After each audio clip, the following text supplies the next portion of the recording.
விஜய் அவரு தாவேகா கட்சி தலைவரா தேர்தல் பிரச்சாரத்துக்கு போனாரு பாத்தீங்களா? தேர்தலுக்கு முன்னாடி அப்படி அந்த ஆமா. பிரச்சாரத்திற்கு போகும்போது அவர் கொடுத்த வாக்குறுதிகள்ல ஒரு முக்கியமான வாக்குறுதியாக இருந்தது. அதாவது எல்லாரையும் அப்படியே ஒரு பிரமிப்பா பார்க்க வச்சது. ஆஹா சூப்பர்ரா, நம்ம விஜய் வந்துட்டாருன்னா பாரு நம்ம எல்லாரும் எப்படி ஆக போறோம் அப்படின்ட்டு ஒரு ஒரு ஒரு யுட்டோப்பியா, ஒரு கனவு உலகத்துக்குள்ள போறதுக்கு முக்கியமான ஒரு அம்சமா இருந்தது வீட்டுக்கு ஒரு கார். அவர் சொல்லி இருக்கிறாருங்க, ஒவ்வொரு வீட்டுக்கும் ஒரு கார் கொடுக்கிறது ஒரு லட்சியம்.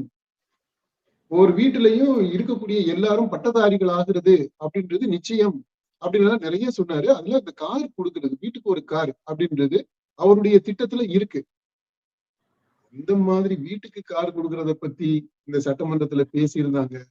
இந்த எம்எல்ஏஸ், அவங்களுக்கு அந்த கருத்துரை சொன்னவங்க, வேண்டுகோள் விடுத்தவங்க, கெஞ்சி கேட்டவங்க, அந்த ஆட்கள் எனக்கு கார் கொடுன்னு கேட்கறதுக்கு முன்னாடி இந்த மாதிரி மக்களுக்கு கார் கொடுக்குறோம்னு சொன்னமே, அதை ஒட்டி ஏதாவது நம்ம யோசிக்க முடியுமா அப்படின்னு ஒரு வார்த்தை, மக்களை பற்றி ஒரு வார்த்தை பேசிட்டு அதுக்கப்புறம் இதை கேட்டிருந்தா கூட நம்ம இவ்வளவு இவ்வளவு ஆத்திரப்பட்டு கோபமா பேசியிருக்க வேண்டிய தேவை இருந்திருக்காதுன்னு நான் நினைக்கிறேன்ப்பா.